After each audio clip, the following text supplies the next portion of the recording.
Hello বন্ধুরা, এই দেখো আমরা সবাই সাজুগুজু করে একসঙ্গে সব হয়েছি। একসঙ্গে হয়ে যাব আমরা বান্ধবীর বাড়ি। তাই সবাই খুব আনন্দ। আমার মাম্মা মামরা দেখো বলতে না বলতেই বান্ধবীর বাড়ি চলে আসলাম। তাই বলছি আরেক বান্ধবী কই, আরেক বান্ধবী রেডি হয়নি। যেই বান্ধবীর বাড়ি এসেছি সেই বান্ধবী আবার রেডি হতে গেছে আর কি। বলতে না বলতেই এই দেখো উকি মারছে, এই বান্ধবীর ছেলেরই জন্মদিন। তো জন্মদিনের কথা বলতে বলতে কেকটাও সামনে চলে আসলো। এখন কেক কাটা হবে। খুব উৎসাহিত বাচ্চারা, এই দিনেই খুব আনন্দ পায় আর কি। খুবই আনন্দ পায় সব বাচ্চারা মিলেই আর কি। তো এখন কেক কাটিং চলবে, তোমরা দেখতে থাকো। এই দেখ पार्टी तो कभी से शुरू हुई है तो भाई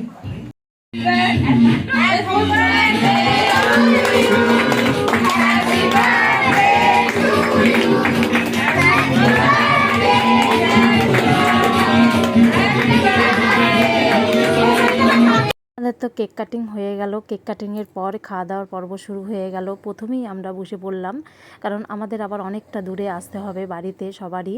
তাই সেইভাবে আমরা চলে আসলাম। আর আমি যেখানে যাই সবাই জানে যে আমার একটা ছেলে আছে। তা আমার ছেলেকে নেমন্তন্ন করে। আর আমার ছেলে তো সব জায়গা আমার সঙ্গে যেতেও পারে না, এখন যেহেতু বড় হয়েছে।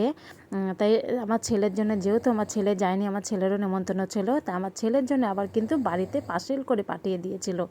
তো যাই হোক, বিরিয়ানি করেছিল, ডিম বিরিয়ানি, আবার চিকেন আলাদাভাবে করেছিল, স্যালাড, মিষ্টি, চাটনি, পাঁপড়, রসগোল্লা সব কিছুই হয়েছিল। খুব ভালো হয়েছে।